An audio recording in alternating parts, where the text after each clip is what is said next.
All right. 6:31, November 18th. This is the meeting of the Inglewood Planning and Zoning Commission. I hear an echo. No? All right. That's all right. We'll get that worked out. Calling us to order. Can we please do a roll call? All right, Ms. Austin. Here. Mr. Adams is absent. Ms. Hupka. Here. Mr. Montiel. Here. Mr. Ruddle. Here. Thank you. Mr. Kaplan. Here. Mr. Martinez. Present.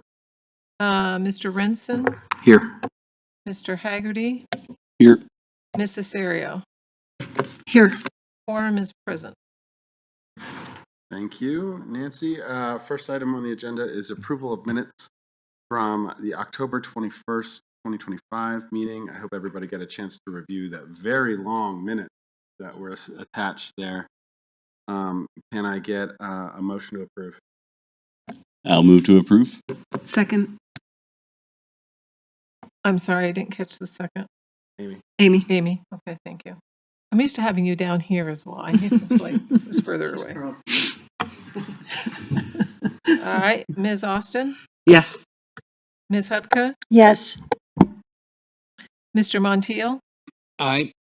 Mr. Ruddle. Aye. Mr. Kaplan. Aye. Mr. Martinez. Aye. Mr. Renson. Yes.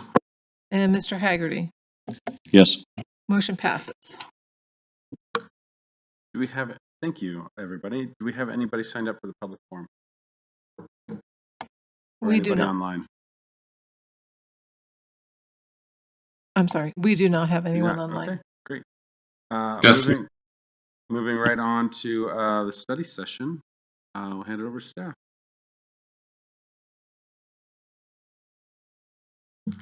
I will. There we go. All right. So this is, we're bringing back the non-residential, non-conforming uses in residential zone districts, also known as non-conforming uses.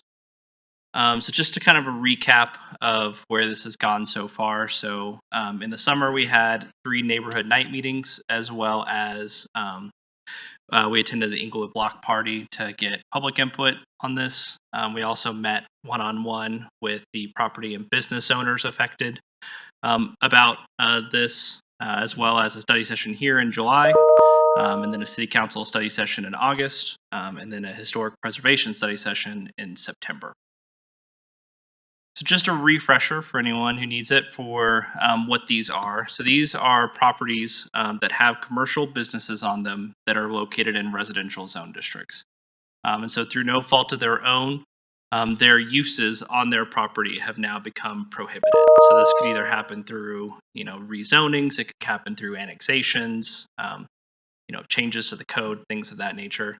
But essentially it boils down to it wasn't something that was a cause of the property owner that caused it.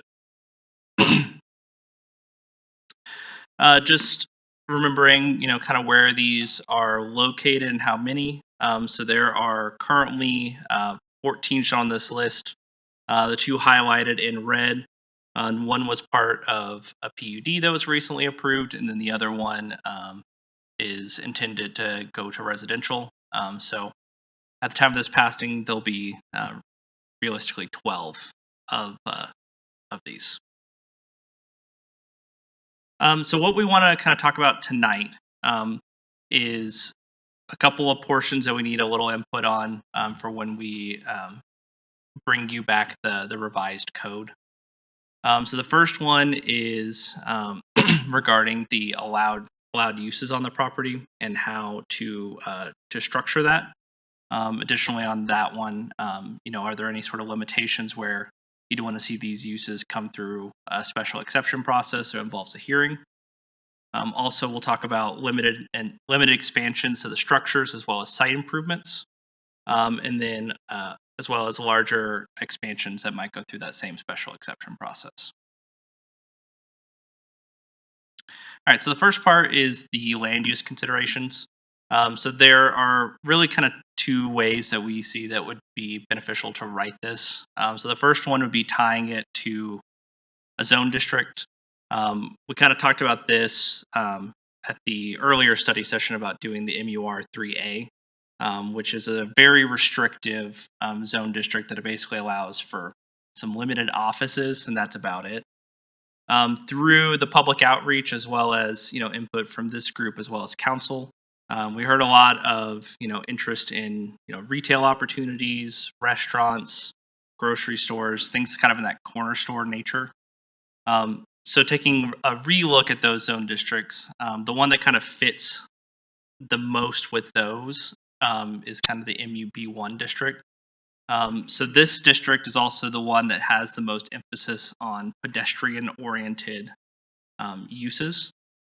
So that would be a thought, is tie it to the MUB1 and then restrict out anything that could be a nuisance in a neighborhood. So just kind of use that as the base and then limit it from there.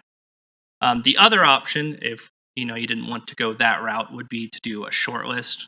So this would be a very specific list that says these exact uses are permitted. Kind of the benefit of doing the MUB1 is it kind of adapts with the code. So if there are other uses that down the line become allowed in the MUB1, it's automatically allowed in these. That can also be the drawback too, is that you kind of have to think about these individual properties. The thing with the short list is it's very rigid and kind of locked into those unless you come back and change this piece of code. So just kind of, either of those options, the allowed uses can be the exact same. It's just kind of the way it's formatted in the code. So as far as allowed uses, most of the ones on this list are really those retail, grocery stores, restaurants, brew pubs, and then those office spaces. Things that would be prohibited, we kind of took these as, things that, some of these things are allowed in the MUB1, but the majority of that prohibited use list are the things that we heard from home occupations as being things that wanted to be prohibited for home occupations. And since these are also in residential districts, that's kind of a jumping off point for these. As far as the MUB1, these are other land uses that are allowed in the MUB1, where if you wanted to go that route, or if you wanted to go the short list, we'd want some input on. Some of these are on there because, like entertainment and recreation indoor allows for things like yoga studios and dance studios, but it also allows for hookah lounges. So is that something where, if we allowed for indoor entertainment, maybe we want to, do a little more refining in the prohibited list. Same thing with like animal care and sales. This is already a non-conforming business currently on one of these properties.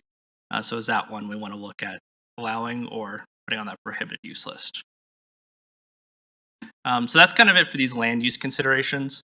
I kind of want to save going through the uses themselves until the end, because I think that'll be a kind of a longer discussion. But does anyone have any input on these two options at this point? My initial input, I think it's been problematic in previous uses of short lists that things evolve and change over time, and we're stuck with something that was very much written in a time and place that might not be applicable into the future. So I really like and would advocate for the MUB1 use list. Any other thoughts? I'm kind of on the. Go ahead, David. Go ahead. I see your point as far as the ease of keeping it updated with MUB1, but I think to your point of MUB1 evolves and it automatically is okay, and these other ones I think gives me some pause. So I would be curious, like, how arduous is the process if we do have a short list? Is it really that hard to change, and is that creating a huge issue? Only because it feels like tailoring it a little bit more might be easier to stomach for the people who live next to these businesses, especially. Yeah, I would just say it's not so much a difficulty of rewriting it. It's the same level of difficulty as changing the use table.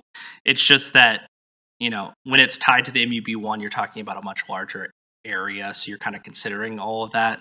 Whereas on this list, you kind of have to, something specific has to be an issue to these properties for that to probably come back up to take a relook at that list. Same thing that kind of, of how it got to where it kind of is today, until an issue came up with one of these properties that, really kind of pushed the subject as far as, getting it in the light to kind of talk about. Kind of the same issue with that. So Colin I have Colin and questions. Brenda. Okay, go ahead, Colin. Yeah, I guess just kind of confirming how it would actually work. Would it be then zoned as MUB1, or would it just be it would be a non-conforming use within the existing zoning and with these allowed uses? yeah, so it'd be something to the effect of like, non-conforming uses are allowed to change to another non-conforming use that's allowed within the MUB1 district, and then except for whichever ones you don't want. Okay. So it would still stay in the zoning, so it could theoretically at some point, like one of these other ones, go back to a residential zoning if they didn't have the continued use of all the other rules that they have. Okay. And then the second, for brew pubs, does that allow for actual brewing then on site? It does. It's just a very limited number of barrels. Okay. So whenever you think of like the breweries where they have like a restaurant as kind of a primary focus of it, and then there's a brewery attached to it, that's more of the brew pub. Yeah, question. Now, do we have to do, 12 properties? There are 12 of them. Does it have to be all 12 in your bill? Can we exclude, here's my point, is I think it would be easier to do MUB1 in nearly every place that is located along a main thoroughfare. I mean, most all of them, but there's two that are really residential houses that really don't have a rich history of doing any business there. I didn't find any business licensing on record. I didn't see any yellow pages. And of course, the Fox Street warehouse is more in line with our new comp plan that's not out yet for housing. So I would say we'd have to use the short list if we keep those properties that are they're very inside the neighborhood. Sure. The other ones are along Bellevue or right there on Sheridan, on Hampton. They make sense. But something so inside the neighborhood, I would either want, if you want to do MUB1, I would exclude the Logan Street, the Fox Street, and the, what was the third one? It used to, the South Washington, the workshop and storage. I just think that would be problematic, and it would make our job easier, because then, we're not deciding, oh, well, this place would be good for a medical office, but this other place wouldn't. We have to somewhat be fair. So anyway, can we do something like that? Since there's only 12 of these, I'd recommend doing the same for all 12 of them. So if it's a lack of comfort for doing the MUB1 on 3 of them, I'd probably choose the other. I'd choose the other shortlist option. I would say keep them all on the same, because this is already a very, very specific to a small group of properties. So breaking them out into even smaller groups probably wouldn't be the route I would recommend. The other thing that we talked about, and I mentioned it on a previous slide, but is doing when you change to a specific use, or maybe it's based on the size of the structure, coming through that special exception process. So I don't know if that would quell any of those nerves, as far as if you're like the large warehouse, probably goes through a special exception if they want to open up into a restaurant, just because of the size of it, right? But if you're one of these smaller properties and you wanted to do that wouldn't be an issue. But again, so either one, we can do the exact same way of regulating it. It's just the way this is going to be formatted in the code. So we could have the same uses allowed on either one. It's just the formatting. Well, and on MU1B1, no, we're just going to do, if we change it to MUB1, is it just that property? It's not like the whole side of the block, or? Correct, just that property. And again, this is not a rezoning, right? This is Correct. just we're We're just referencing that referencing use list. the use list associated with MUB1. It's Yeah. they're still all going to be zoned R. Mhm. It's just what's allowed. And we're only talking about these 12 specific properties. Correct.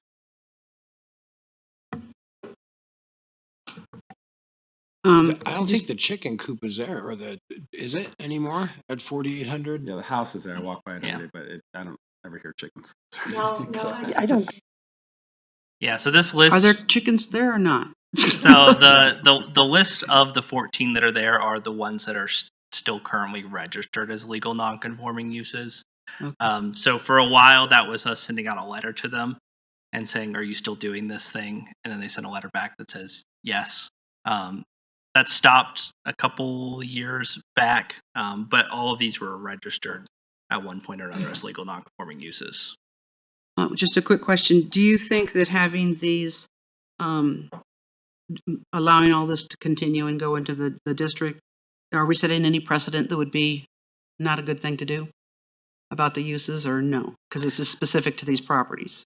Yeah, I mean, we'll kind of spoiling the lead as far as the last portion of this, but as far as nonconformities in general, there's kind of a perception around nonconformities that they eventually go away, right? Either through the property, getting better value by being conforming, or by limiting expansions and use types, things of that nature. So this, is kind of it's not necessarily like allowing other uses for nonconformities is kind of a unique thing where it allows these business owners that have invested a lot of money into their properties the opportunity to do more things on their property and be more marketable. Okay, and we don't know what's in the future anyway. There could be all sorts of other things that happen down the road. Right. So thank you. And I think the most optimistic view is that these things would morph into things that are really community serving, really desired in the neighborhood. I'd take a wine bar on my block. Yeah. So, yeah. Anybody else? Okay. Well, we'll keep going, and then we can circle back once we've all had a chance to digest. All right. So we talked about the uses. So the next one is expansions and site improvements. Through hearing, it seems like there is room for expansions on some of these. So our thought would be to do a limited expansion. What we thought was 500 square feet and less than 10% in height. The reason for these is 500 square feet is generally about the amount of space you need if you wanted to expand a bathroom to include a bathroom on a property. So you need about 500 square feet to do that. So if they were converting to a use where they needed to include a bathroom, they could kind of do that as a use by right. Same thing with the 10% for height. If there's ever roof work that needs to be done that changes the roof pitch, things like that, that would be allowed as a use by right, but you wouldn't be able to add a story to the building as a use by right. So that's kind of the thought on those two numbers. If there's any input on where that line is drawn, we can always talk about it. The same thing with site improvements. So these are the things that are not an expansion to the structure, but they are improvements on the property. Things like an outdoor deck or seating area under 500 square feet, that could be considered for this use by right, but also, pushing it further away from those residential neighbors. Same thing with walk-up and pass-through windows, and really things that kind of engage the pedestrians when they interact with the business. And then same thing with bicycle parking facilities. Then getting into the special exception process, these would be for those larger expansions. So if someone wanted to do a bigger expansion to the property that's over 500 square feet or over 10% in height, they would come to a hearing with this group. Also, additionally, if there was any sort of subdivision of the building, or if you wanted to do a multi-tenant space, things like that, those would also go through that special exception process. And then, those larger site improvements that don't meet that use by right. All right, so just kind of the order of operations for these special exceptions, or how we kind of saw it working, would be that Planning and Zoning Commission would be the decider on whether to grant these special exceptions. Before they came to Planning and Zoning Commission, they would do a neighborhood meeting where they would there'd be a posting on the property as well as a mailer to properties within 200 feet. And then from there, staff would review it, and then it would come to Planning and Zoning Commission. So with that, the Planning and Zoning Commission would, take input from staff. There would be a criteria for, did they adequately address the concerns from neighbors, and then also an opportunity for Planning and Zoning Commission to put any additional conditions on an approval. So as far as the special exception process, this would allow those larger expansions on the property, as well as the ability to add conditions for these approvals. Things it would not allow would be any use that's currently prohibited. Those wouldn't be able to be considered for this special exception. It wouldn't allow any sort of residential additions to the property. So even though it's in an R1, you couldn't add that single family unit to the property.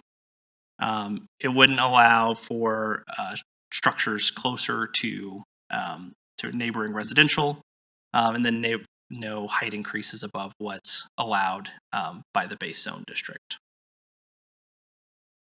All right. Any comments on that one before I move on? It looks like this says what the special exception process does not allow is new non-residential buildings. It doesn't say new residential. Is that correct? Or is this correct, or is what you said correct? Yeah, so no new residential. Okay, so the non is a typo. Yeah. So Too many double negatives. that would preclude like a live workspace, multi-use. Yeah, and this one, we kind of brought it up at a multiple of these study sessions, and that one seemed to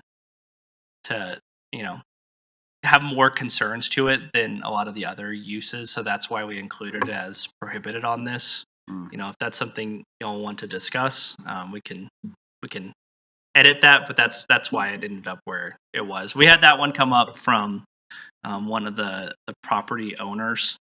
They were interested in adding a residential unit, kind of what you're talking about. Not necessarily live work where they're connected to each other, but Or an apartment unit above a retail space, Yeah. something like that. Yeah. I mean, to me, that's a desirable outcome of these types of small businesses and supporting neighborhood character. I wouldn't want to necessarily preclude, especially because it's in the special exception process. I mean, it has to be reviewed by neighbors, people get public input, and this body.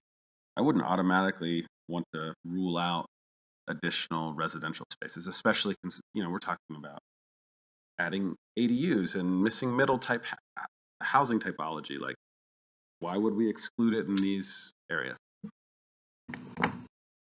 or on these properties?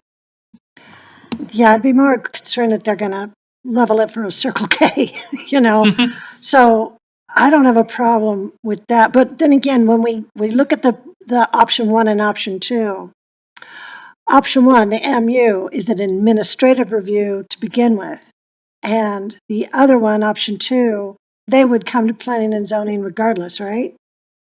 So we didn't have any options on this part. Which part of your Right. reference? I mean, the expansion part is the only reason planning and zoning would even talk to them at this point. So we could. I mean, if it was something where it's very easy to write.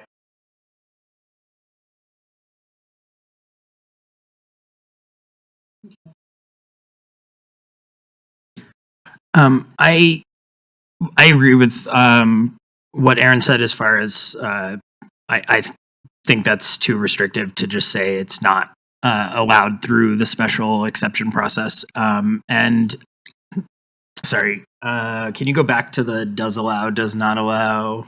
Yeah. So the next bullet there, I had a question about that one as well. So this is would not allow structures closer to residential uses than they already are, even if there is room to do so without having an issue with the sort of minimum setbacks or other requirements. I think that, again, given that this is already the special exception process, to me feels overly restrictive. It's kind of like a luck of the draw on like where your existing property is on the lot, whether or not you would then be allowed to expand or not. And so I feel like, maybe moving closer to residential uses is one of the things that triggers the special exception process. But I don't think it should automatically be not allowed, because otherwise some of these properties may be completely excluded from being able to use this process at all. Okay. Yeah, that makes sense to me. Agree. Folks could still come back for a variance or something, though, couldn't they? Even if it was excluded? Or no?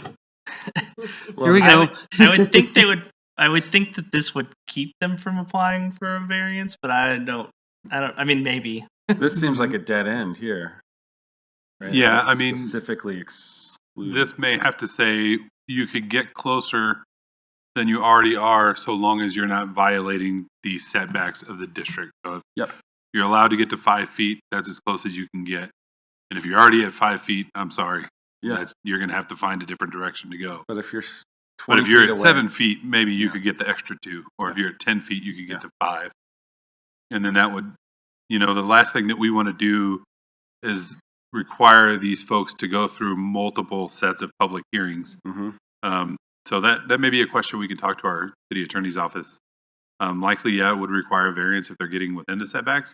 But again, we're looking at kind of rewriting these 12 lots with some really special exception that they can do some things that a lot of other folks wouldn't be able to, only for the simple fact that they're the only 12, 13, 14, but 2 of them are kind of gone, that still managed to exist out of a time prior to zoning 80 years ago.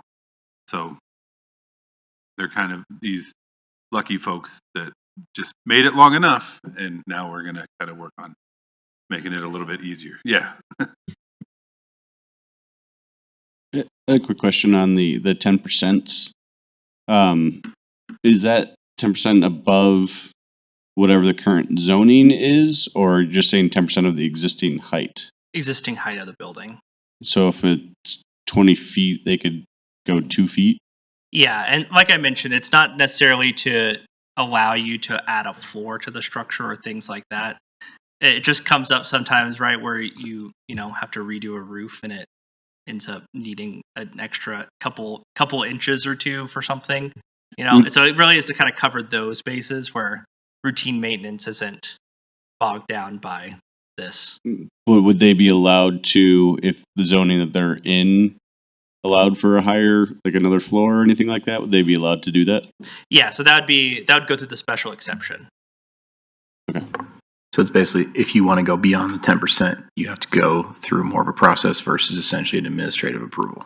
Right. Yeah. So and kind of the thought was, right, if you're doing a real expansion to your structure where you are planning on adding a story or adding, things like that to your property, you probably need to go through that special exception because that could have a big impact on neighboring properties. But if you're doing, a minor improvement to the roof or things like that, that probably isn't as big of a deal. What the hard part for us was setting thresholds of what do we think someone could be able to do administratively and not really disturb everyone around them.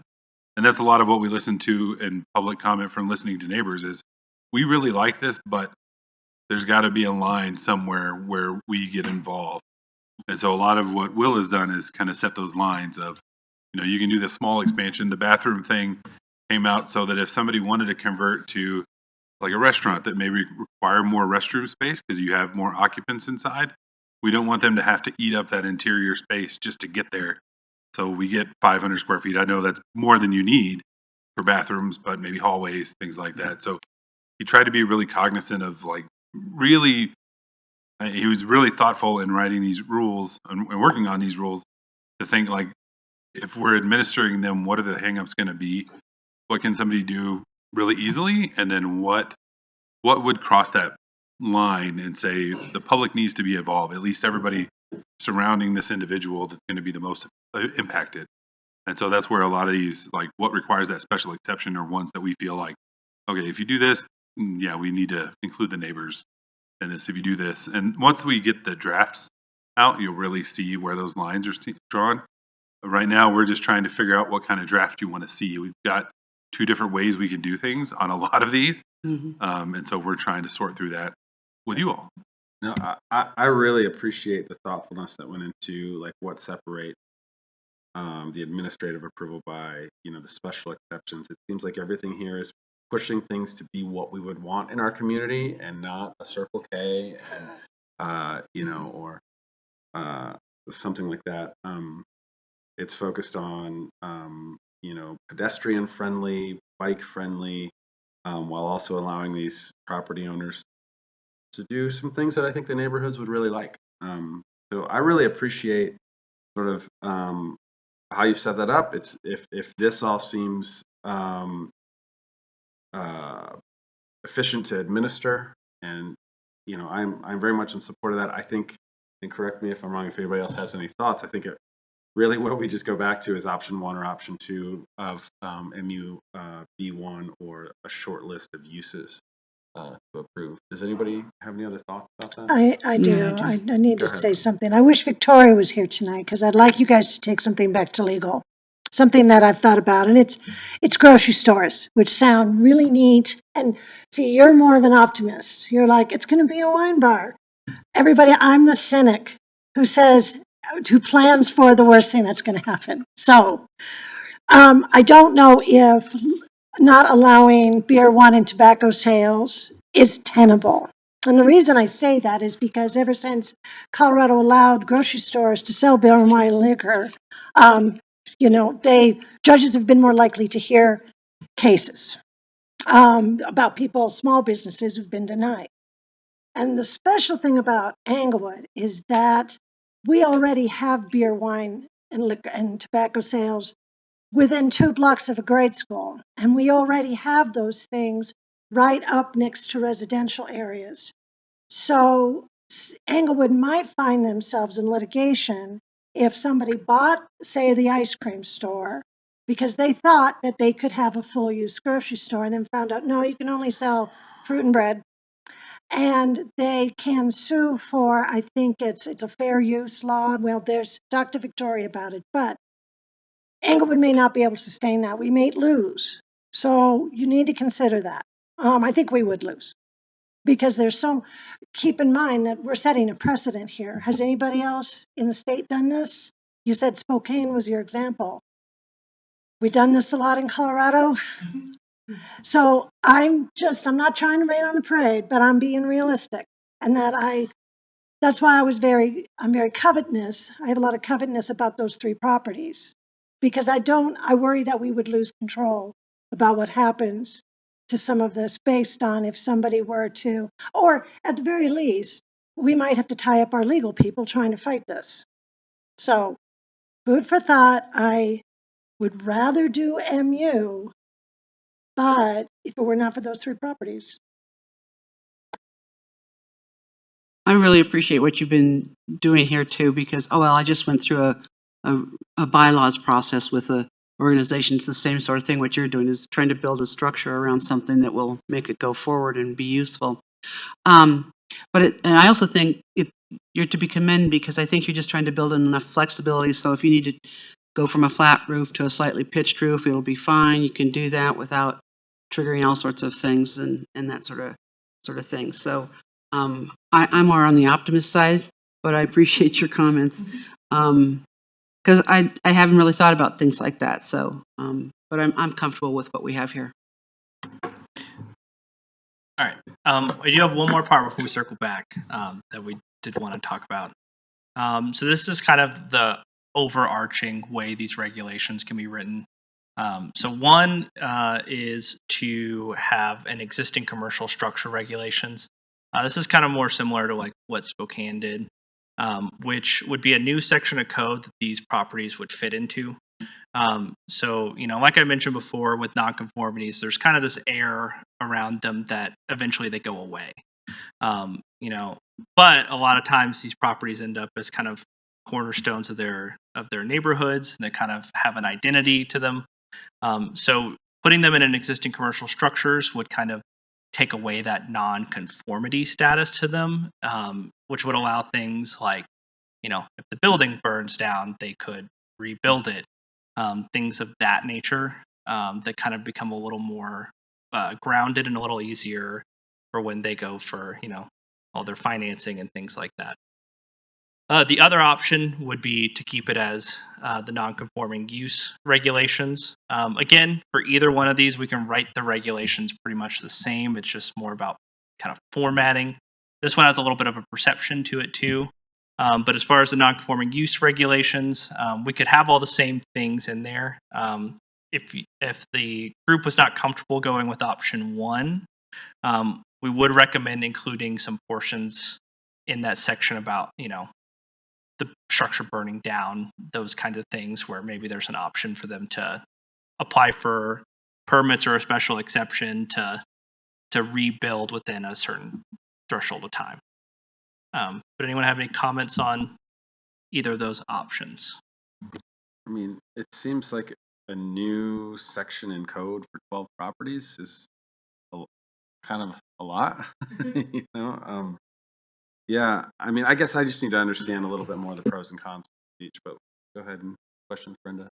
Well, I'll just tell you this. The reason we're doing this is because you all told me that you were getting a lot of calls from real estate agents that you didn't like. And why else? Because see, what are we bringing to the people here? Are we bringing them more safety? Are we bringing them a lot of revenue? I'm afraid that we're doing this to make the planning department their job easier, and there really isn't a good reason to do this at all in my mind. I'm sorry. Wine bars and grocery stores are nice until they're not ice cream stores anymore. They are a Circle K because a big corporation comes by, sues Englewood, and now we've got sales that we didn't expect to have. I'm really not for either one of these options. I don't think we should do this. I'm sorry, unless you can just do the 9 properties. You take those 3 off, and I would be great. But I just don't. I don't think we need a medical office on Fox Street. We really need to encourage that man to sell that property, and I don't think we need to reward him by, making it easier to do nothing with the property that he's done for 30 years. I just haven't convinced me that this is necessary. That's what I should say. Well, I can assure you that we're not doing this to make our jobs easier. This request has come from council members to take a look at this because the business owners and property owners of these locations aren't able to really invest in their property. So they've started asking, hey, can y'all change the code to update this? So we were asked to look at 2 properties, though, the ice cream store and the place on that's for sale right now. It's not all 12. Right, but we can't pick 2 out of 12. We have to look at everybody that's affected. We can't just pick and choose winners and losers and say these 2 and those 2. We have to look at all non-conforming properties, which is why we bring them all to you. I have a question about, it's kind of off of this, but I just want to make sure if any of these were designated historical, would it change or affect anything that? If they went through a historic designation process, it would change how they would be able to do any kind of exterior work or expand, because they would have to go through the Historic Preservation Commission first. But none of them are designated, though almost all of them, just by age, are already eligible. I don't know if they meet all the other factors, but most of these are some of our older buildings in town. I think I'm pretty much where Aaron said around, to me, option 2 just seems cleaner. And I agree with the sort of specific changes. I certainly wouldn't want a situation where somebody is unable to rebuild and continue their business if that was what they wanted to do after, a disaster. So I would say go with the option that's the smallest lift. And if that's just making some tweaks in the existing non-conforming regulations, then I'd be comfortable with that. What does staff see as the benefit to option 1? I think the main benefit, I think, for option 1, and Brian, feel free to jump in if I miss anything, but I think the benefit of this one is that, like I said, nonconformities do carry a kind of a connotation with them of temporariness. So allowing them the like kind of reassurance that they're, this existing commercial structure.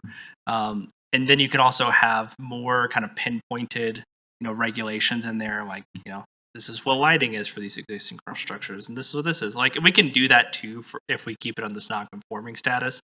It just kind of gets a little more wonky, But either way, like I said, at the end of the day, the regulations can be the same. It's just, do we want to call them existing commercial structures and they're in this other kind of category, or we want to kind of treat them the same way that we treat, quadplexes in single-family districts that have a legal non-conforming status. And some of these are very much the form of a single-family home, right? That then we would be now designating a commercial structure.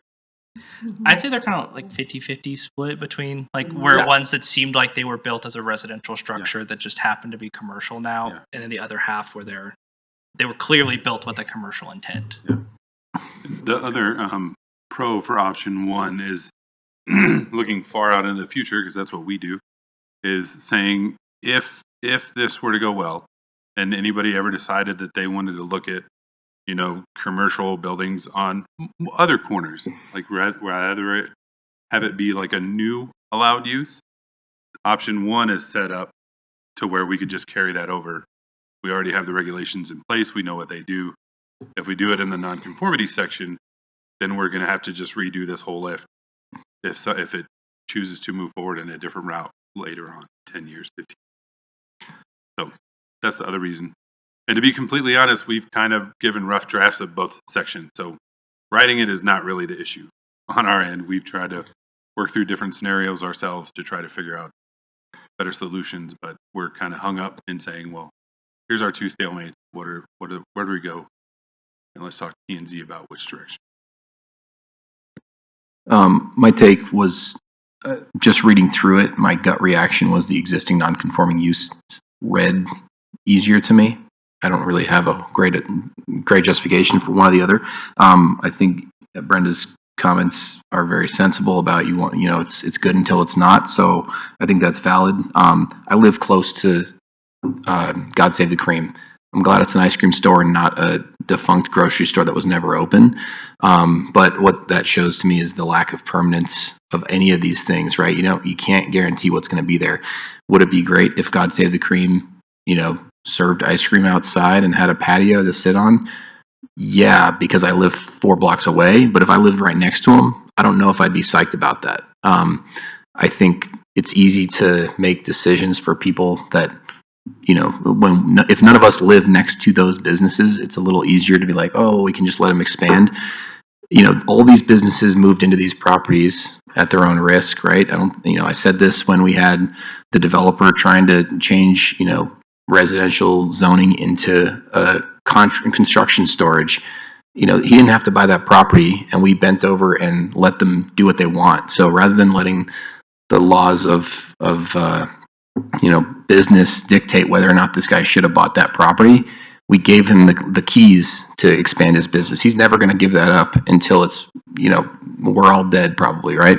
So I'm not super psyched about making it too easy for commercial businesses to come in as they roll over. I think there's just some risk there. The other thing I wanted to talk about was the land use considerations. So with the MUB1, there's a handful of things that are allowed in MUB1s, and please correct me if I'm wrong because I may misread it, but there's certain things that if it's in an MUB1, sure, I'm not trying to change that, but I think there's, let's see, there was animal care. I don't think I would love to live next to like a dog kennel if it decided to replace dogs, God Save the Cream, and suddenly there's, barking dogs in there and then they expand 10 feet closer. You could really wreck somebody's lifestyle and property value that lives within a few blocks. I have enough barking dogs near my house already that are not well trained. So I think there's risk of this is kind of where I go back to that list of tighten it up and make sure that you can't have, you can always add to it if you really want to it. But if you leave it too open-ended or leave it tied to MUB1, it feels like it could be fine until it's not. Additionally, I'm all for people to have, small bakeries, art studios, whatever. But if you live next to someone who's like, producing metal crafts and they're using a grinder for 4 hours a day, you're going to want to jump off a bridge. It's going to drive you insane. So like, you can't just I think it's too broad of a blanket when it's an ice cream store today and it's, a auto shop tomorrow or, whatever. So I just think there's some risk in being too broad stroke with this. Before we come back to these land uses, is there so it sounds like maybe we're kind of leaning towards the non-conforming Quick regulations. question on the non-conforming is there any issue? I know you said there's kind of a stigma, but is there actually an issue for getting like a loan if you're in a non-conforming use? The biggest part that's always a concern that we hear, not from just these, but any sort of legal non-conforming use, so also those residential ones, is what happens if the building burns down. So things that are outside their control that could dramatically change the property value overnight. I think if if we're comfortable adding in something that allows them to apply for, a special exception or a building permit to rebuild, if something was to happen, I think that would go a long way for fixing a lot of that. But I think he means like when you go to get a mortgage, sometimes a non-conforming basement is a problem, but does NCUs, will they fight that battle of how difficulty getting a mortgage, right? Is that kind of what you were asking? Yeah. Yeah, we're not talking about fire and all that. Right, but that is the concern of the people that are giving out these loans is what happens if the structure burns down and then suddenly the property value is quartered overnight. Because they do a zoning letter. The banks rely on the existing use being non-conforming but allowed. So I mean, it's right. It's back to Will's point of like, it's really if something dramatic happens. So the physical non-conforming isn't necessarily the issue. The label isn't the issue. It's the other kind of consequences associated. And if we can address those, then it helps. So Brian's comments actually changed my mind, at least, on kind of the pros and cons here of options 1 and 2.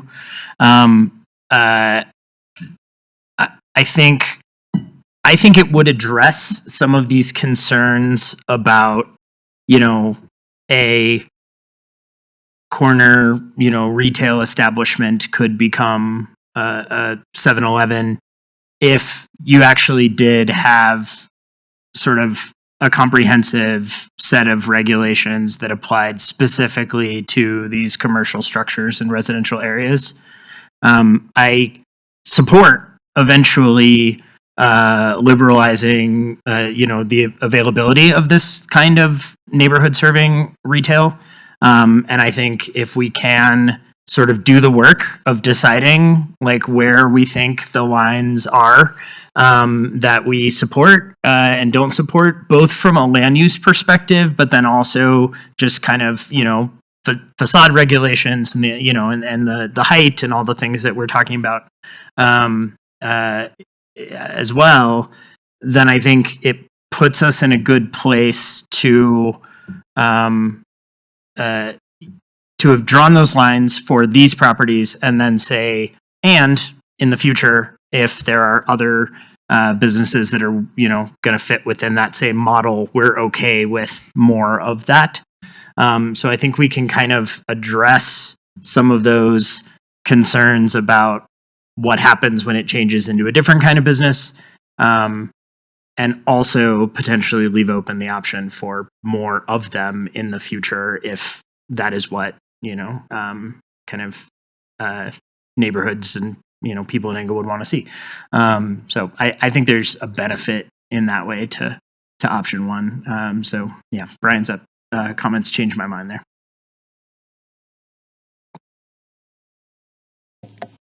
I had one more quick question on the actual, if we went to the list of allowed uses. So I just realized one of these is a dog kennel, and I think when we had said dog kennel's probably not one we would want to allow everywhere.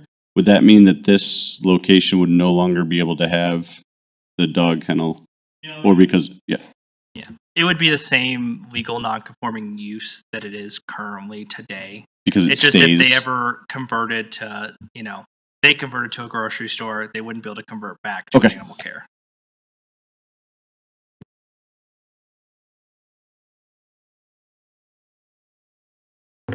I know I commented this before, but to take my opinion out of it, can you guys share some of your thoughts on how you envision this, the idea of the expansion, the 500 square feet?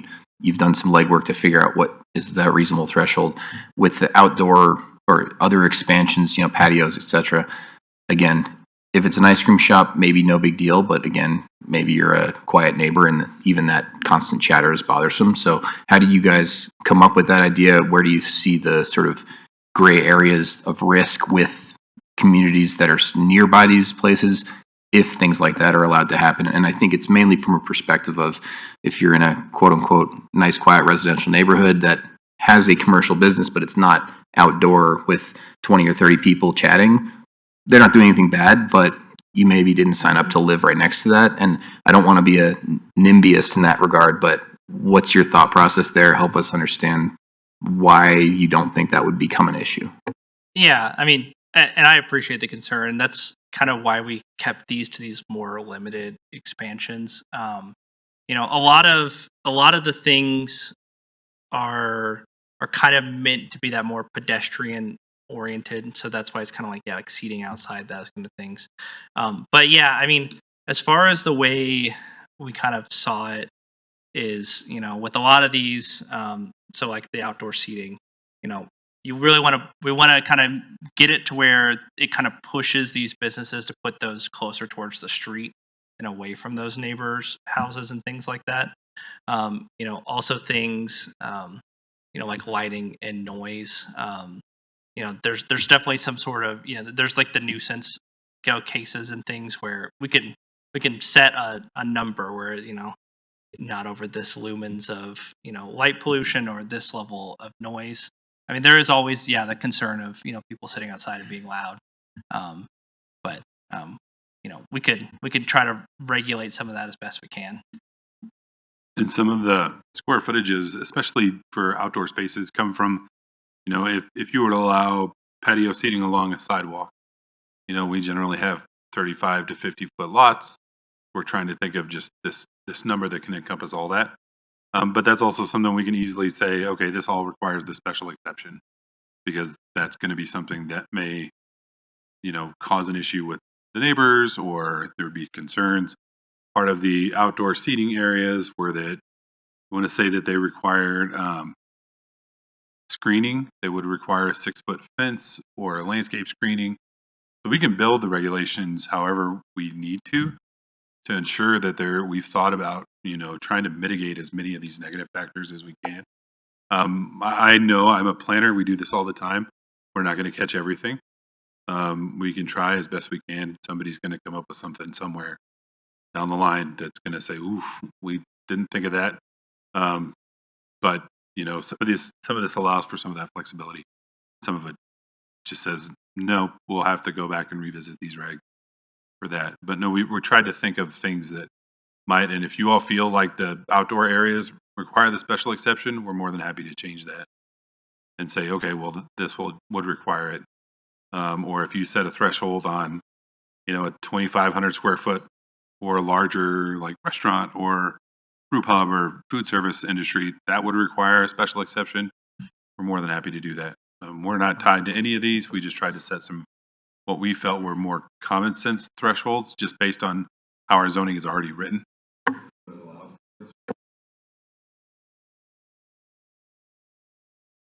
Sorry. Oh, I just wanted to support your comments. I think that, especially like you said, the outdoor seating and things like that, or dog or something like dog runs and things like that. I think that, yeah, you sign up for a single family residential neighborhood for the most part, and you don't want to have, all of it become commercial. So I support that. Is this considered spot zoning? So none of this would change the zone district. So it would just be, different allowances for these non-conforming properties. It wouldn't be changing any zone districts. It wouldn't be considered fair and an arbitrary treatment of one property over another? Well, there's 12 of these, but also, no, I mean, there's an existing condition on these properties. We're just changing the flexibility for those. Even though the existing condition is kind of questionable, i.e. one sold a chicken at Logan. Sure. I mean, like I said, back whenever Code Next went through, there was similar allowances, that were given to residential non-conforming uses. So if you have a fourplex in a single-family zone district neighborhood, you can expand up to the same square footage that a single-family house would be able to go to, whereas that wasn't allowed before. A lot of this is kind of that similar nature where, you're allowing for expansions, just in a limited It's like nature. is it like an overlay network then? Is this an overlay? No, Sorry? not a zoning No, overlay. the zoning doesn't change. No, No. just I really appreciate the focus here on the form of these buildings and the context of the neighborhoods in which they sit, rather than trying to dictate, micromanage this use or that use. I mean, you got to do some of that. I think what we want are uses and buildings that fit into the existing fabric of the neighborhood, and I think that's, to me, that's the most important, and would love to see some great uses come out of that. But yeah, we don't want to circumvent. We don't want to drive through, right? We'll take a walk up, but not a drive, that kind of thing. I just want to make a comment about the 4100 South Logan where it says keeping chickens. So that property is on a corner. It was 100-foot lot that was subdivided. They built a single family home with an ADU on it. So I believe that I believe that's 4110 South Logan now, and at 4100, which is still on the corner, they still have the where they were keeping chickens was a vacant lot. That chicken coop and everything was torn down when they built the new home. So that keeping chickens has not been there for at least 4 years. Ooh. More chickens. Is there any? Okay. If you look at the picture that we have here at 4100, you will be able to see the roof of the new building there. You sure you're not talking about the black one next door? Yes. It's, Part of that lot. Yep. Okay, that's there. Okay, yeah. The chicken coop was on the interior lot of that property. do we have? I mean, so there's also nuisance laws and things like that. So for noises and things like that. But there's no restriction on times for things being open in commercial areas or anything like that, or. I mean, as far as either of these, we could always add those types of restraints to it.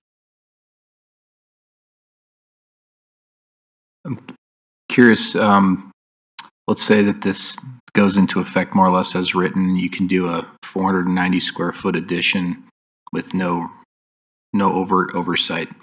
You guys win the lottery, you both retire, turnover in the city staff, and then a few years later the same owner decides, I'm going to add another 490 square foot addition because everyone forgot that they already did that. Is there any way to prevent people from just doing this waterfall of gradually growing and growing and growing? Obviously, eventually they run out of land use or just coverage, I know this is a devil's advocate question, but just curious.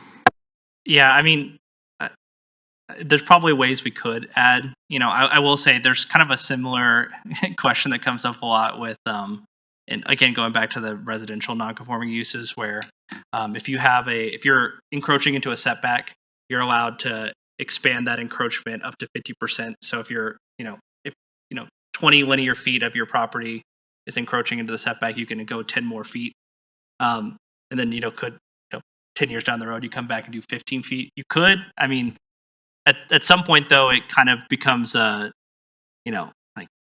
the want to do that probably isn't as much there. You might at that point just want to apply for a special exception and Well, do your entire construction project all in one phase. sure, but I guess the similar version would be owner one adds 500 square feet. They run their business for a few years, sell it. Owner two moves in, doesn't even know about the old expansion, and now wants to expand 500 square feet, and then so on and so forth. Maybe this is a non-problem, but it feels like it could sort of trickle if the goal is to sort of have these limitations on size. Yeah, I mean, if it would make it simpler, we could always add like a time threshold in there, for those 500 square foot expansions where it's no more than one of these in a 5 or 10 year period or something like that to kind of put a limitation on it. And the great thing about our permit tracking system is all we do is when the permit comes in, it's tied to an address, and we click on that address, and it shows every permit that's ever come in. And it goes back to historical records that we have to go dig through paperwork to find. So we have the information. If that were to occur, if you set it at just you get one and then you're done, and then everything else is a special exception, then it would be on a staff to make sure, okay, this one's been done, and we could set up some kind of tracking matrix that, I highly doubt that all 12 of these would come in and everybody would want to change. Some have already said they might. Others have said, we're good. We don't necessarily want to do anything different than what we are right now, but we like the options that this would give us down the road if our business were to leave. Excuse me, Chair. I just wanted to remind you that Stephen's online if you wanted to check in. Steven. That's all right. I've been listening. I second everything you guys are talking about. So, Well, good. Thanks, Stephen. Does anybody have any further questions about the topics at hand? And then I would like to get to where you kind of bottom line for us, ask us what input you want from us. Right? Sure. I just have one last question on the adding on 500 square feet, 500. So on all of these properties, are you saying that they could potentially fill the entire? There would still be, setbacks and things like that to kind of restrict them. So the same thing that would be for any other property in these zone districts. We kind of heard there was some about we had that kind of in the special exceptions where you can't expand closer to the residential structure, but we'll revise that to maybe where that's part of a special exception process. So where, if the property currently is 15 feet away from a residential property line, maybe they could go up to 5, but through a special exception. So only up to the setbacks. But they could cover more land than what would be allowable as a single family residence. The lot coverage ratio would still be the R1. Yeah, I can't remember if we. I don't know that we included them, but we could point back to, whatever the coverage allowance is for the district that you're in, Yeah. that's where you're capped. The height requirements, the setbacks, that like I assume, all of those Yeah. things, bulk plane would still be R1 because it's still, that's the underlying zoning. There are a lot of these properties, sorry, my internet's down on my laptop, I can't search. Yeah, There are a lot of these properties that exceed right. the lot coverage allowances already. Mhm. So we'd probably want to set a number that gives them the opportunity maybe to do it once and then you're done. And then there would be no chance to get bigger unless, they were to seek the variance route, which is really hard because then you're asking one group if you can vary it and then the next group could just say no. These are older buildings too. Yeah. But we can always look at that if that's what makes y'all comfortable. We can add that in to ensure that they don't get bigger than a certain percentage of the lot.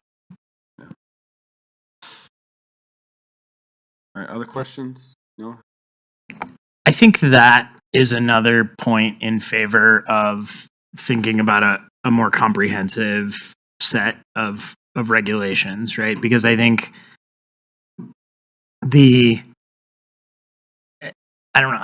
My thought is that across all of these properties, you could potentially have a lot coverage, bulk plane setback regulation that is not MUB1 and also is not R1, but kind of finds the balance for these properties. And I think, to me, that approach, deciding like for these commercial properties in residential areas, what do we think the right setbacks and lot coverage requirements should be, would make more sense than you can expand once and then you're done, which again it's very sort of dependent on how big so if you're already 20% over what the underlying zoning would allow, you can expand once and then you're done. If you're under, and then when you expand you hit that lot coverage, then you can't expand again, right? Which to me that just doesn't make sense. I think we should decide what the right answers are and have a code that applies to these properties. And just to be clear for everybody, that was in reference to the two options regarding regulations, existing commercial structure regulations or non-conforming use regulation. Yeah, well, if you wouldn't mind, let's maybe go back through sort of the options presented that you would like Sure. input on. Yeah. So the first that we were hoping to get input on is which of these do we want to do an MUB1 list where then we prohibit out the things that we don't like that are allowed in the MUB1, or do we want to do a short list where it's hyper specific to these properties? And let's maybe do a straw poll real quick about how people are feeling on option 1 or option 2 on land use consideration. I mean, we can just kind of go down. Yep, I like the MUB1 option as opposed to the short list. Flip your coin, Colin. I'm passing right now because I want to hear what others have to think about it. So yeah, I'm going to pass now. Sure. No. Yeah, I think I'm in favor of the MUB1 list, and I think I actually would probably even back off a little on some of the things that were listed as potentially prohibited pulling out. In particular, the thing that comes to mind for me is I wouldn't want to say definitively that if you have retail that you can't. So to the point that Brenda was making earlier, like I don't know, if you have a grocery store and you sell some alcohol there or something, I'm okay with that. I wouldn't necessarily want a liquor store on the corner, but I think there should be ways to to not just flatly prohibit it. I'd love to be able to walk down the corner and buy a 6-pack and go home. That'd be great, So I am not necessarily opposed to just a more holistic retail being allowed. Yeah, I'm in that same camp as well about maybe some of these uses listed like consignment shops, retail, and sale. Some of these I think might be overly constrictive. So yeah, I'm same. Brenda. If I had to pick a poison, MUB1. I thought that the material though said that it would be low impact uses. Did we define that in MUB1? I would say that was my own term for that. Mainly, whenever I said that, it's mainly the uses where things you think of like an industrial district where there's going to be a lot of noise and potential for nuisances. The goal was to kind of refine the list to have as many of the 0 to low nuisance uses and restrict all the ones that are higher nuisance cases or higher potential for nuisances. For the record, I don't mind a bodega on the corner either, but I don't want this to be a political disaster for this board or anyone on council if they vote for it and then something bad happens. So that's why I said what I said, but I will go with option one if I had to. And just also, this tonight is just a study session, so we'll come back with the ordinance. So if there are uses after tonight, you come back and you go, you know what, that was a bad one to keep on the list or restrict. We'll have another crack at it during that phase of this. But it's good to know, which ones where you're all leaning on. Yeah, some we of these flesh it out a tonight, little bit too, more so- and we see how it feels. Yeah. David. I'm still on option 2. I feel like it sort of aligns better with that sort of unique code section for these 12 properties. And, like you said, we have time to refine that list. I'm not saying that I wouldn't be okay with some of the land uses that are not currently allowed. But I feel like we could dial it in and make sure everyone's happy with it and still edit it over time without being fully tied to the MEV1. Michelle. I would second that. I'm also in favor of option 2. I think that it just seems really broad with option 1 about what could happen, and I'm not really totally comfortable with that at this point. Amy. I'm leaning towards option 1, and I've lived within a block of a liquor store and a two wildly popular restaurants. And so I feel like I'm very familiar with the downside, but there's so many really cool upsides. And if we go to that, would have more, I think that it brings some other issues that we haven't talked about. So if we do go down that road, I'll just make my notes and we can take those issues up then. Thanks, Amy. And back to you, Colin. I don't think my vote actually matters. I think we were at the number 1. I think one out, but I think would go with an option 2. Also, just because I think the limitations on putting exactly what we want as opposed to MEB1 and then with the restrictions. So I think just saying what we want is where I'd go, but it doesn't hurt my feelings. Yeah. And again, I think my hesitancy for a short list is just, it's what it seems very subjective. It feels very frozen in time. And I know they can be edited over time, but lots of stuff gets stuck in code and it stays there. And so that's my aversion. Stephen. Oh, please. Stephen. Sorry, Stephen, what are you feeling? Option 2. I wanted to ask the gentleman that's giving the talk here, what other cities besides Spokane is good to benchmark on? Because I think it'd be good, at least I would like to study a little bit more what else other cities have done on this aspect. That's the biggest one that we've tailored most of our research after. There's some other cities that have done corner store regulations. We'll have to get that information out to y'all on who's kind of. Okay, I would appreciate that. Alrighty. So that's some input. Yeah. It seemed pretty evenly split. I got a 5-4 on that, but I appreciate it. Okay, so do we want to take some time to do allowed uses now, or would you rather do those after we kind of go? Dig into the allowable or prohibited uses?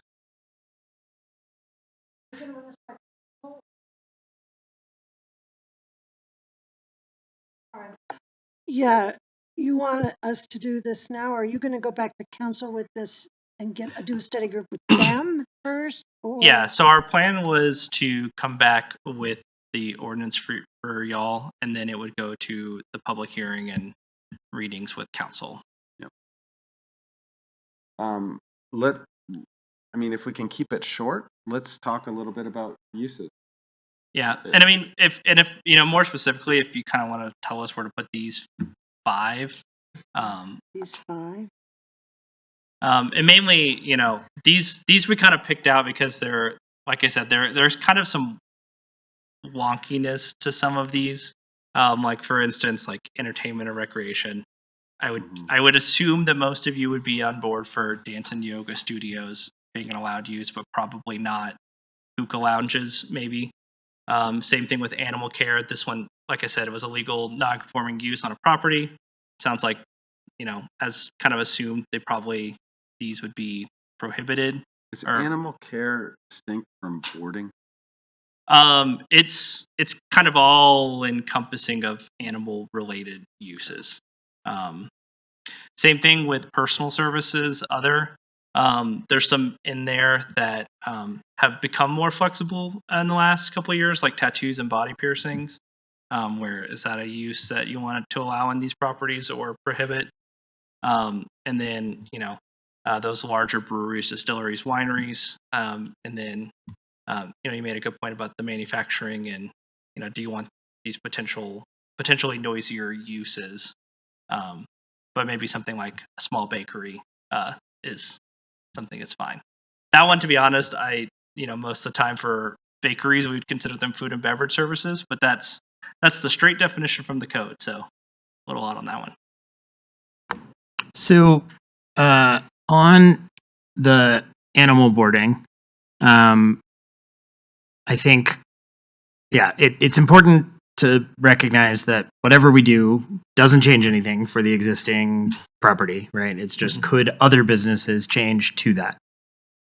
Looking at the current table for MUB1, it does talk about boarding separately. So MUB1 permits limited animal care, which is under 2,000, I guess that's square feet.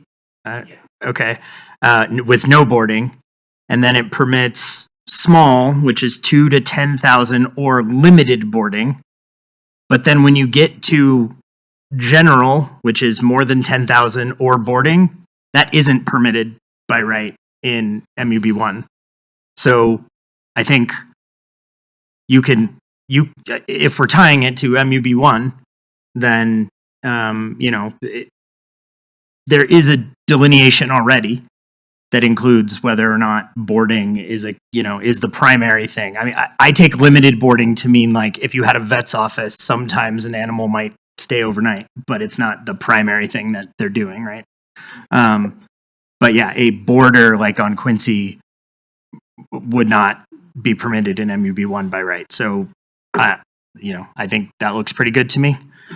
I would be concerned with having a pet training facility next to my house. So I think the concern I had, the reason I'm sort of against the option one we talked about before, is there's too many things that are still allowed in MUB1 that seem like nuisance businesses that you would still have to customize the list if we all agreed on that, which is why I vote for the short list, because it seems like there's already so many gray areas of things that are allowed in MUB1 that probably shouldn't be allowed at these businesses. Well, yeah, that's what I'm confused about. If we are going to sit here and make a list, then we want option 2. That was what we were asking you guys for. But it's really about like there's kind of two parts to the question, right? It's do you want the list to kind of be fluid with the MUB1?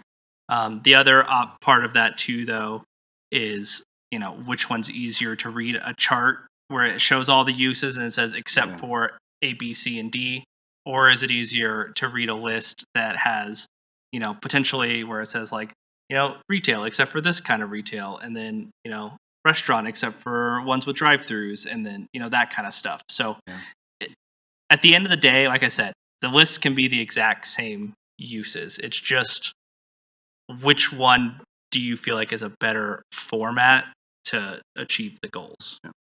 Can you clarify one thing for me? If we allow, whether it's MUB1 or a special list, would these uses, as they're defined, still would they preclude the nuisance codes that would apply to R1 district? So the way the nonconformity would work is really like it's kind of these exceptions to it, right? Like these pieces to it. I mean, we can certainly also add portions to it, but there is like lighting standards and noise standards and things like that pertain to those districts that would still be Right. enforcement So for the these concern properties. of the grinder running all day or dogs barking all day, the nuisance code would still apply. You call in a code violation or, Yeah, I mean, as I will say, as far as like animal care, I think for a lot of these things, they have to have outdoor spaces, Yeah. for the animals.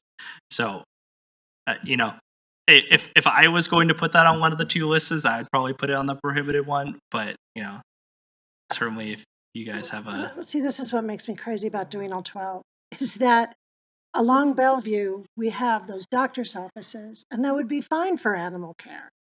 But that wouldn't be fine for some of the other locations. It's very location specific in these 12. I'm fine, I'm agreeing with MUB1 because we're going to include low impact and existing noise ordinances instead of trying to come up with every conceivable kind of business that could be there, from mattress company to cell phone sales. I mean, we could go on and on all night. I don't think we're ready to do that yet. Maybe when you come back with more feedback from council and we have more direction on whether or not we're going with option 1 or 2. What do you all think? I think we are given the direction. I think it comes back to us before it goes to council, I think is what you said, right? that was the plan, unless you guys would Yeah. like us to take it back to council for another study session with them. Our plan was to have the ordinance presented to you guys, Yeah. but if you'd rather us Yeah. do a study session with them as well, we can. I think you should. let's say that again. I'm sorry, I think you should. I don't feel like council has enough information just to say, yeah, do whatever planning and zoning says. They never do that anyway. No, but I think it's our responsibility to kind of draft what we think. Yeah, I mean, is- I don't want to advocate our response. We all have perspectives and experience and expertise that we can apply here that without just taking it back. But we're not agreed.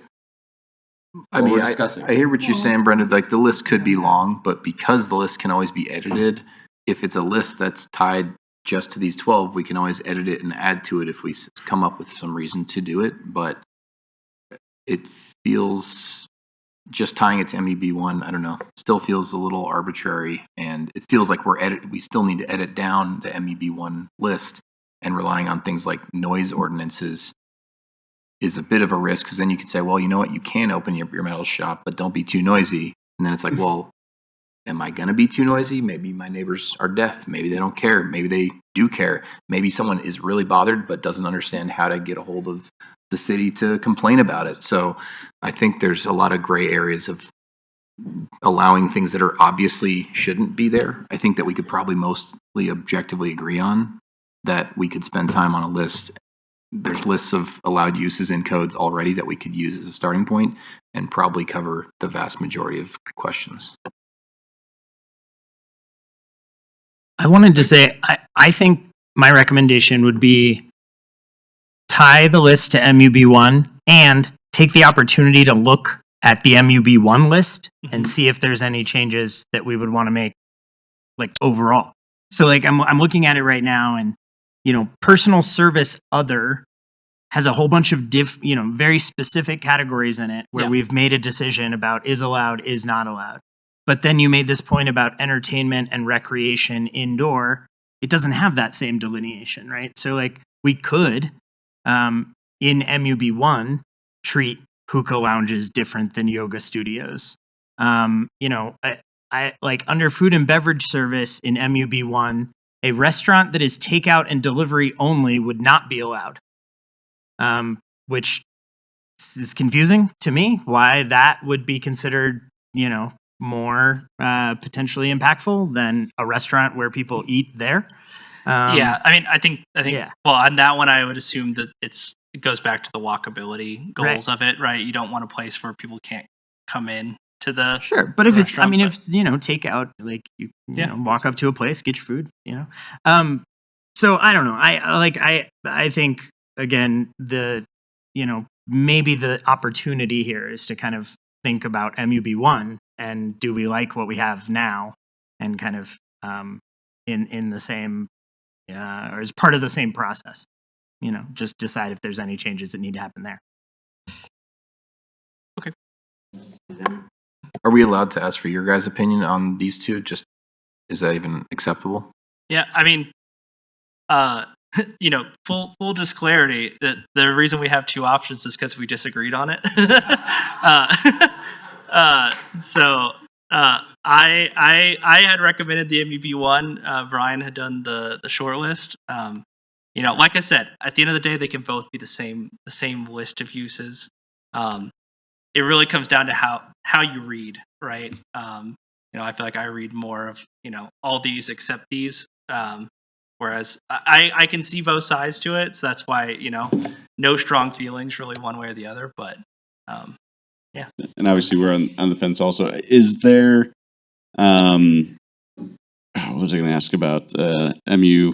Oh, is there an option to edit MUB1 with this process? Or I would think we do that somewhere on a different different window. Different. Okay, so and that's fine. Just again, kind of confirming what. We hadn't looked at that, and then the one thing I was going to point out, what Noah was talking about, when we did the revisions of Title 16, part of the process was to shorten our list by saying, okay, we allow these 15 different businesses in the same districts, and they're the same category of indoor recreation. Let's just call it indoor recreation. Instead of making these distinctions between, pool hall, billiard hall, I'll just look at them, arcade, small theater, billiard hall, hookah lounge, dance and yoga studios. If they were all allowed in the same districts, what was the point of making that distinction? Because then if somebody comes in that's different and doesn't fit into one of those categories, we're stuck. And that works really great in those bigger commercial districts. To me, it doesn't translate as well in this perspective, because now we're looking at these 12 lots that are a little bit smaller. They're a lot more nuanced than commercial districts. So to me, that's why I thought short list. I see both sides of the coin, and that's why you guys have the really difficult job.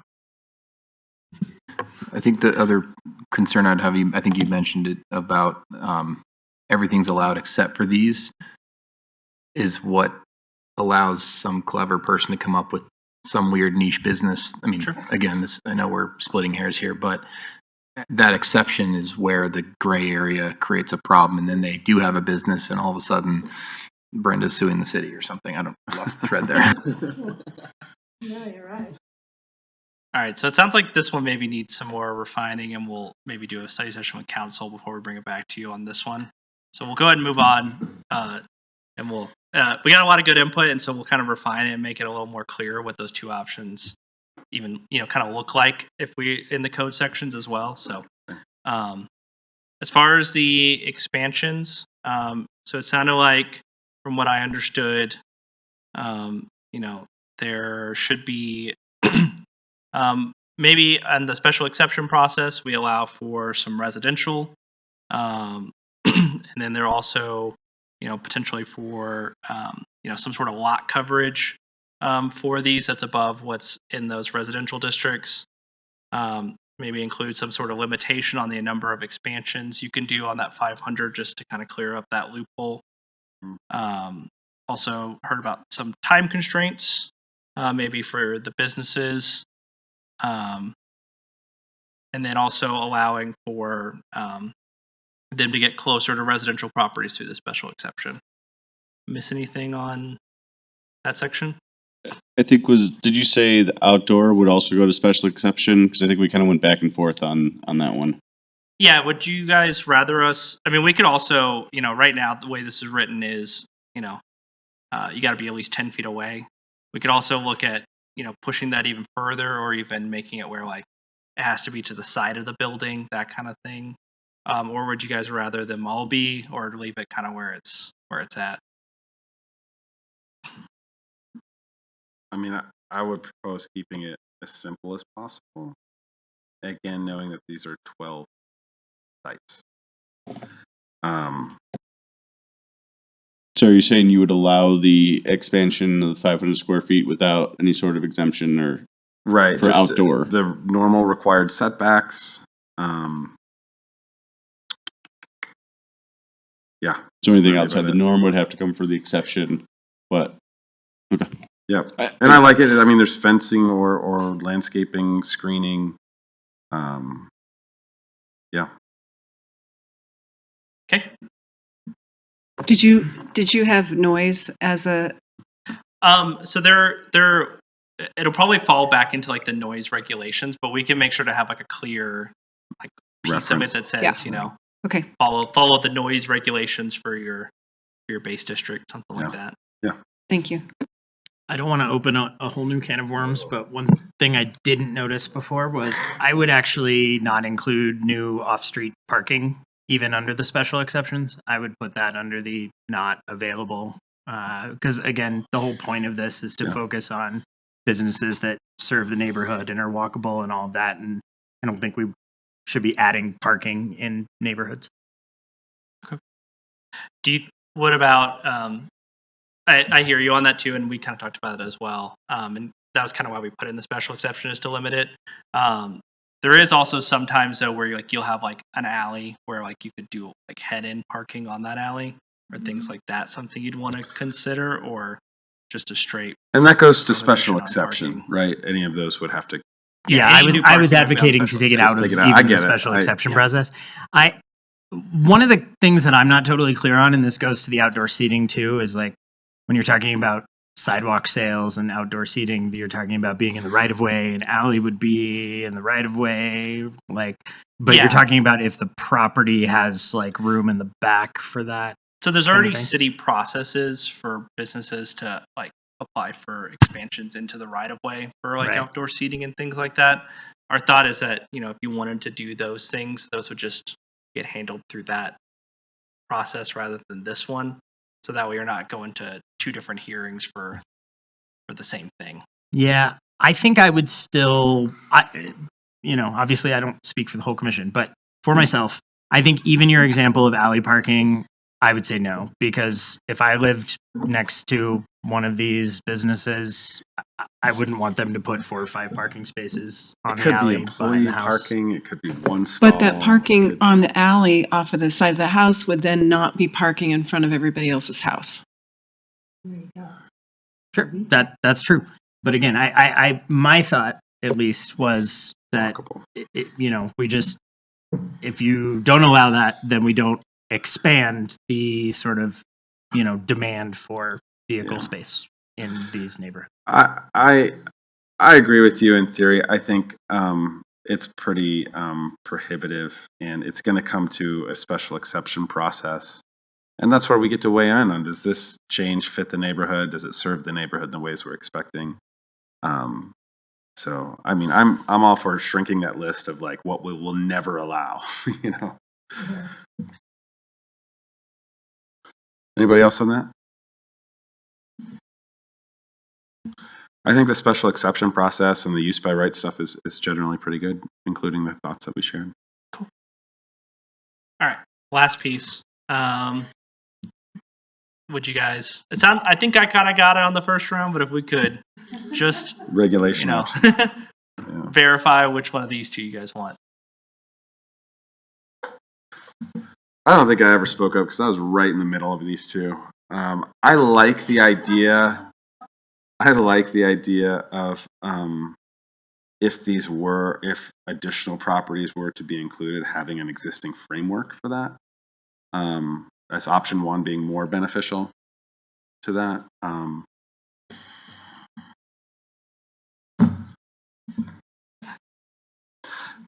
But then again, we're like coming up with the same thing, right? It's just the format we're putting it in, Yeah, and it is, and so or the nomenclature we're using. yeah, and I think what Brian brought up of there are some properties out there that have removed their non-conforming status over the years. If this does really well, and some of those properties show interest in going back to a commercial use, option one kind of it takes less work to edit that Yeah. through this process to kind of get those allowed. Yeah. Whereas option two is very specific to these 12, Yep. and there's not really ways to purposefully create non-conformities, right?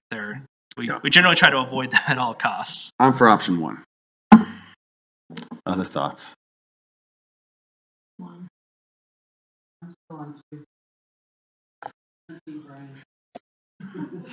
Well, the other thing option one allows us to do is get a lot more specific with regulations. Option two points back to here's what's allowed already. Yeah. Option one can say things like, this is what's allowed, but if you do the one that I think of as lighting, the way I had in a preliminary drafted option one said, if you do outdoor lighting no taller than 6 feet. If you go above 6 feet, it goes special exception. Like it can really help spell out like those defined lines.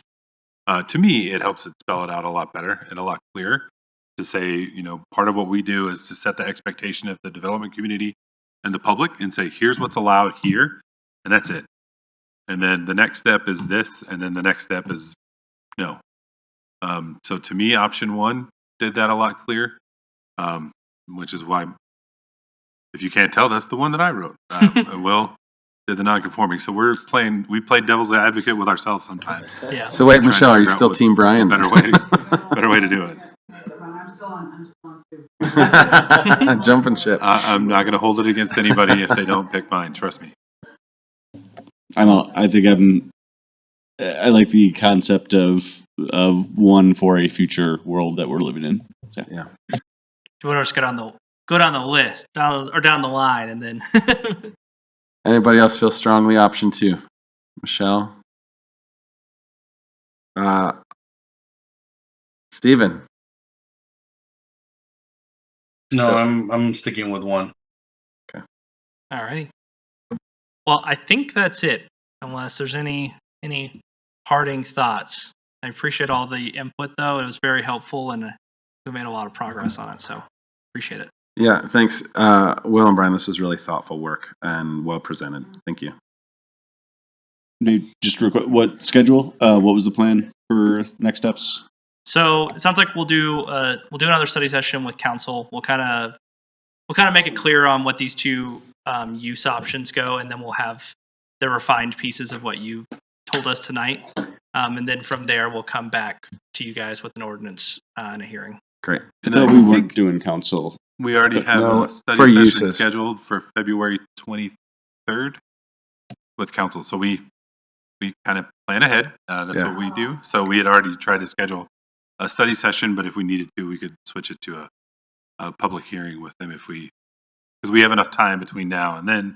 We could get through the public hearing, planning and zoning commission. But if the desire is for us to go to council, get a little bit more input, fine tune it a little bit more before we come back, we're more than happy to do that. We've got plenty of stuff going on, amendment wise with state laws that we still need to address. Yeah. So Okay. thank you. We just remember how we put all that work into Code Next, and then we'd be surprised because council completely changed it. Remember that? That was the only reason. It's part of the job. Right, so that's why I thought, I'll just go back to study session. It'll be- Yeah. All right. Thank you. Thanks, Will. Staff's choice. I don't have anything that I know of. No. we have a PUD that's been submitted, and we're reviewing that, working our way through it. So it'll be coming up in the next few months. Okay, cool. No attorneys this evening. We'll go down the line with Commissioner's choice. Let's start online with Stephen. Mr. Ruddle. No, I'm good. Thank you. All right. Amy. I don't have anything. Thank you. I'm good. Nah, nothing for me. Good. I'm good as well. I was really counting on you, Eric, or something. All right, that's brings us to adjournment. Thank you, everybody. Thank you.